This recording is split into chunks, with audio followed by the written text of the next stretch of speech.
തൃശൂർ അന്തിക്കാട് മാലിന്യം നിറഞ്ഞ കുളം വൃത്തിയാക്കാൻ ആരംഭിച്ചു. 7 ദിവസം രാവും പകലും പമ്പ് ചെയ്താൽ കുളം വറ്റിക്കാനാകുമെന്ന പ്രതീക്ഷയിലാണ് അധികൃതർ. തൃശൂരിൽ 4.5 ഏക്കറോളം വിസ്തൃതിയുള്ള അന്തിക്കാട് കുളമാണ് വറ്റിക്കാൻ ആരംഭിച്ചത്.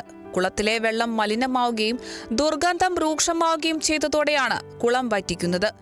20 HP-യുടെ 3 മോട്ടോറുകൾ ഉപയോഗിച്ചാണ് വെള്ളം പുറത്തേക്ക് പമ്പ് ചെയ്യുന്നത്.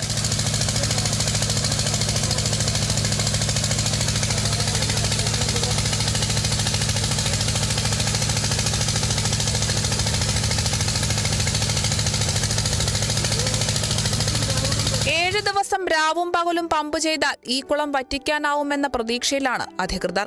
കുളം ശുചീകരിച്ചതിനു ശേഷം വീണ്ടും മലിനമാകാതിരിക്കാനുള്ള നടപടികളുമായി MLA-യും ദേവസ്വം ബോർഡും അന്തിക്കാട് പഞ്ചായത്തും ചേർന്ന് കൈകോർത്ത് നീങ്ങുമെന്ന് നാട്ടിക MLA ഗീതാ ഗോപി പറഞ്ഞു. കുളം പൂർവാവസ്ഥയിലാക്കുന്നതിന് പ്രാഥമികമായി 2 ലക്ഷം രൂപയാണ് ദേവസ്വം ബോർഡ് അനുവദിച്ചിട്ടുള്ളതെന്നും ഇനിയും തുക ആവശ്യമായി വന്നാൽ അനുവദിക്കുമെന്നാണ് പ്രതീക്ഷിക്കുന്നതെന്നും അന്തിക്കാട് പഞ്ചായത്ത് പ്രസിഡന്റ് CK കൃഷ്ണകുമാർ പറഞ്ഞു. തങ്ങളുടെ വർഷങ്ങളായുള്ള ആവശ്യം നിറവേറിയ സന്തോഷത്തിലാണ് അന്തിക്കാട്ടെ ജനങ്ങൾ. Kerala vision news, Thrissur.